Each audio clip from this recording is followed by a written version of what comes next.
قناة الصقر كيدز للأطفال تقدم لكم قصص الأنبياء. قصة آدم عليه السلام. أبو البشر خلقه الله بيده وأسجد له الملائكة وعلمه الأسماء وخلق له زوجته وأسكنهما الجنة وأنذرهما أن لا يقربا شجرة معينة، ولكن الشيطان وسوس لهما فأكلا منها فأنزلهما الله إلى الأرض ومكن لهما سبل العيش بها، وطالبهما بعبادة الله وحده وحض الناس على ذلك وجعله خليفته في الأرض، وهو رسول الله إلى أبنائه وهو أول الأنبياء. قصة إدريس عليه السلام. كان صديقا نبيا ومن الصابرين، أول نبي بعث في الأرض بعد آدم، وهو أبو جد نوح. أنزلت عليه 30 صحيفة ودعا إلى وحدانية الله وآمن به 1000 إنسان، وهو أول من خط بالقلم وأول من خاط الثياب ولبسها وأول من نظر في علم النجوم وسيرها. قصة نوح عليه السلام. كان نوح تقيا صادقا أرسله الله ليهدي قومه وينذرهم عذاب الآخرة، ولكنهم عصوا وكذبوه، ومع ذلك استمر يدعوهم إلى الدين الحنيف، فاتبعه قليل من الناس واستمر الكفر في طغيانهم، فمنع الله عنهم المطر ودعاهم نوح أن يؤمنوا حتى يرفع الله عنهم العذاب، فآمنوا فرفع الله عنهم العذاب، ولكنهم رجعوا إلى كفرهم وأخذ يدعوهم 950 سنة، ثم أمره الله ببناء السفينة وأن يأخذ معه زوجا من كل نوع، ثم جاء الطوفان فأغرقهم أجمعين. قصة هود عليه السلام. أرسل إلى قوم عاد الذين كانوا بالأحقاف وكانوا أقوياء الجسم والبنيان، وآتاهم الله الكثير من رزقه، ولكنهم لم يشكروا الله على ما آتاهم وعبدوا الأصنام، فأرسل لهم الله هودا نبيا مبشرا، كان حكيما ولكنهم كذبوه وآذوه، فجاء عقاب الله وأهلكهم بريح صرصر عاتية استمرت 7 ليال و8 أيام. قصة صالح عليه السلام.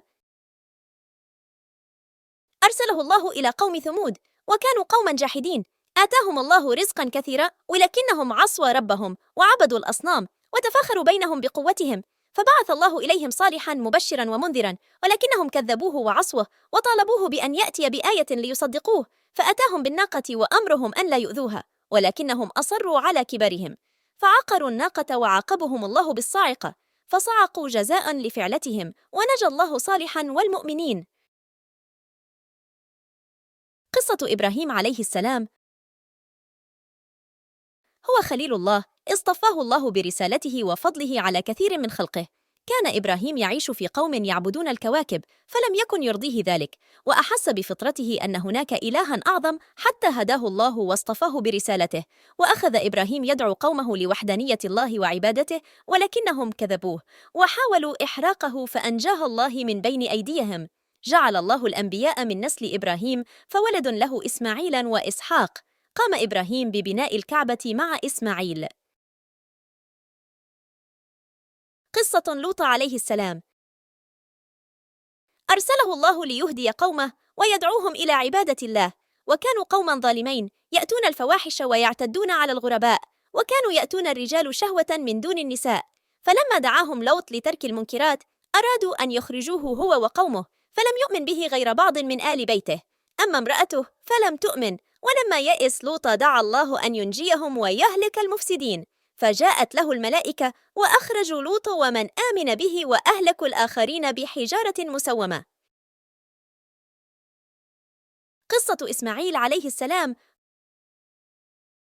هو ابن إبراهيم البكر ولد السيدة هاجر. سار إبراهيم بهاجر بأمر من الله حتى وضعها وابنها في موضع مكة، وتركهما ومعهما قليل من الماء والتمر، ولما نفد الزاد جعلت السيدة هاجر تطوف هنا وهناك حتى هداها الله إلى ماء زمزم، ووفد عليها كثير من الناس حتى جاء أمر الله لسيدنا إبراهيم ببناء الكعبة، ورفع قواعد البيت، فجعل إسماعيل يأتي بالحجر وإبراهيم يبني حتى أتم البناء، ثم جاء أمر الله بذبح إسماعيل، حيث رأى إبراهيم في منامه أنه يذبح ابنه، فعرض عليه ذلك فقال: يا أبت افعل ما تؤمر، ستجدني إن شاء الله من الصابرين، ففداه الله بذبح عظيم.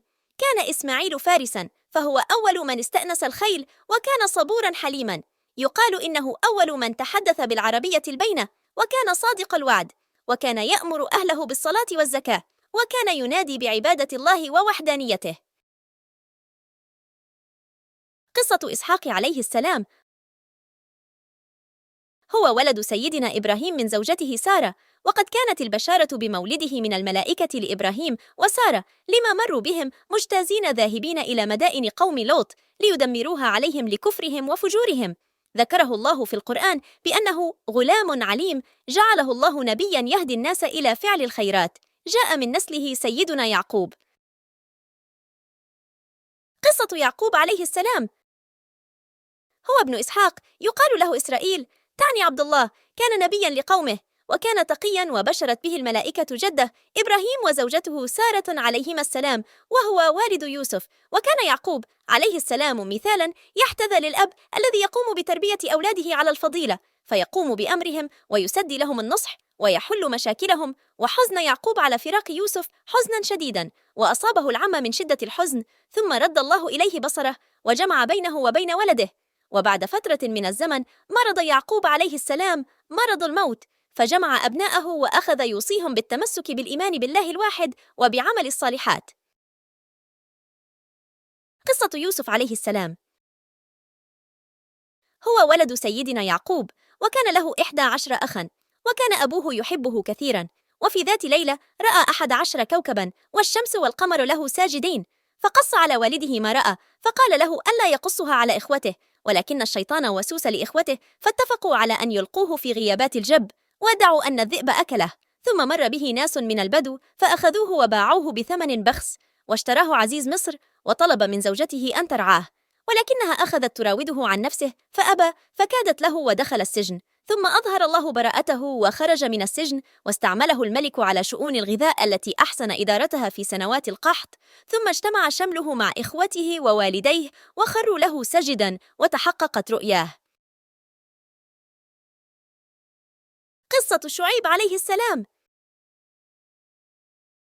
أرسل شعيب إلى قوم مدين، وكانوا يعبدون الأيكة الشجر الكثيف الملتف، وكانوا ينقصون المكيال والميزان ولا يعطون الناس حقهم، فدعاهم إلى عبادة الله وأن يتعاملوا بالعدل، ولكنهم أبوا واستكبروا واستمروا في عنادهم، وتوعدوه بالرجم والطرد، وطلبوه بأن ينزل عليهم كسفا من السماء، فجاءت الصيحة وقضت عليهم جميعا.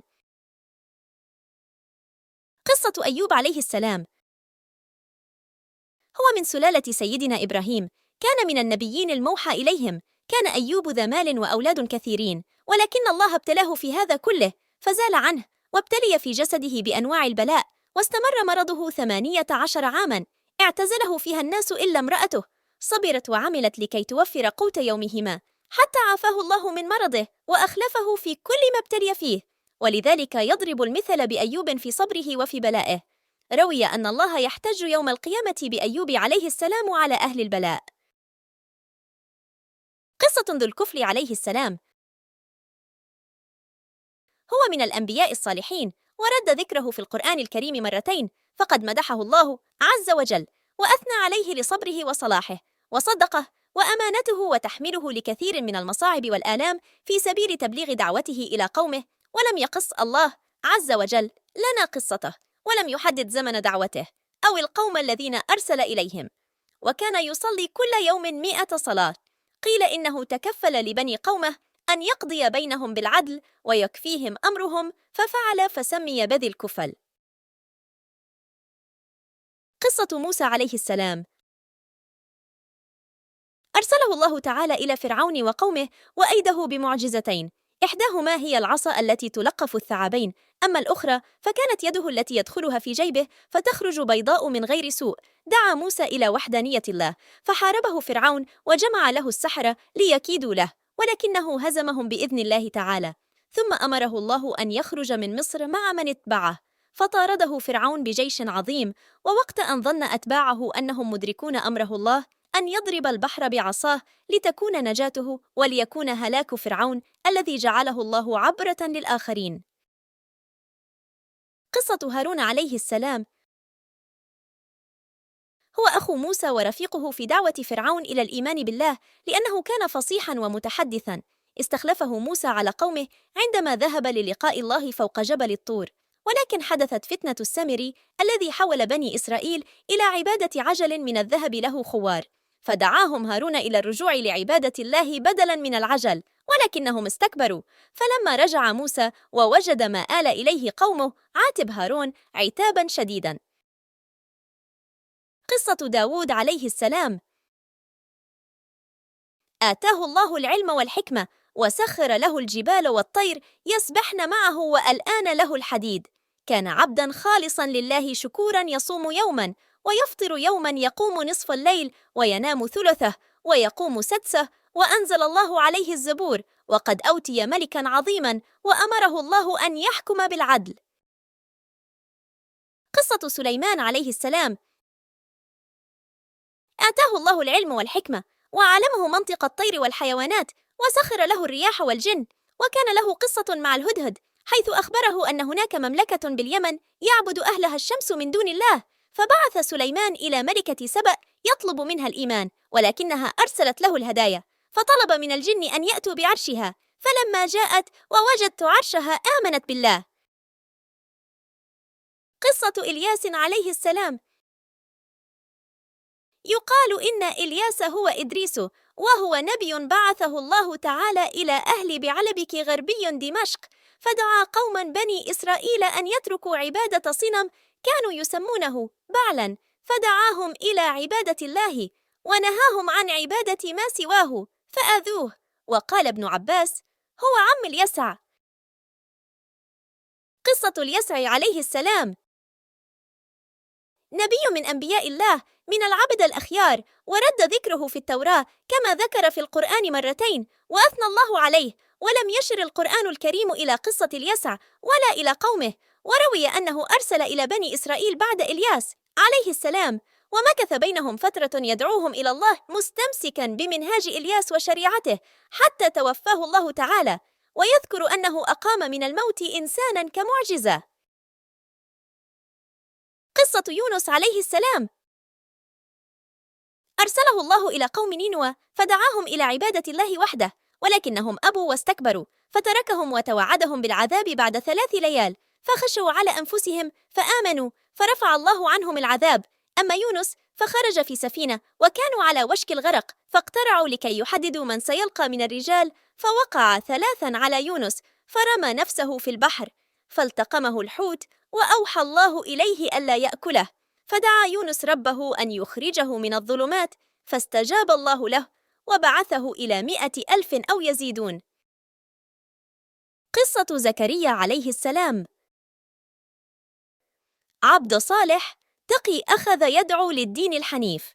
كفل مريم العذراء، دعا الله أن يرزقه ذرية صالحة، وكانت امرأته عاقراً، فسأل ربه وناداه نداء خفياً، فوهب له يحيى الذي خلفه في الدعوة لعبادة الله الواحد القهار. قصة يحيى عليه السلام. ابن نبي الله زكريا، ولد استجابة لدعاء زكريا لله أن يرزقه الذرية الصالحة، فجعل آية مولده أن لا يكلم الناس 3 ليال سوياً. وقد كان يحيى نبياً وحصوراً ومن الصالحين، كما كان باراً تقياً ورعاً منذ صباه. قصة عيسى عليه السلام. مثل عيسى مثل آدم، خلقه الله من تراب، وقال له كن فيكون. هو عيسى ابن مريم رسول الله، وكلمته ألقاها إلى مريم، وهو الذي بشر بالنبي محمد. آتاه الله البينات وأيده بروح القدس، وكان وجيها في الدنيا والآخرة، ومن المقربين، كلم الناس في المهد وكهلا. وكان يخلق من الطين كهيئة الطير، فينفخ فيها فتكون طيرا، ويبرئ الأكمه والأبرص، ويخرج الموتى كل بإذن الله. دعا المسيح قومه لعبادة الله الواحد الأحد، ولكنهم أبوا واستكبروا وعارضوه، ولم يؤمن به سوى بسطاء قومه. رفعه الله إلى السماء، وسيهبط حينما يشاء الله إلى الأرض ليكون شهيداً على الناس. قصة محمد صلى الله عليه وسلم. النبي الأمي العربي من بني هاشم، ولد في مكة بعد وفاة أبيه عبد الله بأشهر قليلة. توفيت أمه آمنة وهو لا يزال طفلا، كفله جده عبد المطلب ثم عمه أبو طالب، ورعى الغنم لزمن. تزوج من السيدة خديجة بنت خويلد وهو في 25 من عمره. دعا الناس إلى الإسلام، أي إلى الإيمان بالله الواحد ورسوله. بدأ دعوته في مكة فاضطهده أهلها، فهاجر إلى المدينة حيث اجتمع حوله عدد من الأنصار عام 622 منه، فأصبحت هذه السنة بدء التاريخ الهجري. توفي بعد أن حج حجة الوداع. لا تنسوا متابعتنا أعزائنا الأطفال.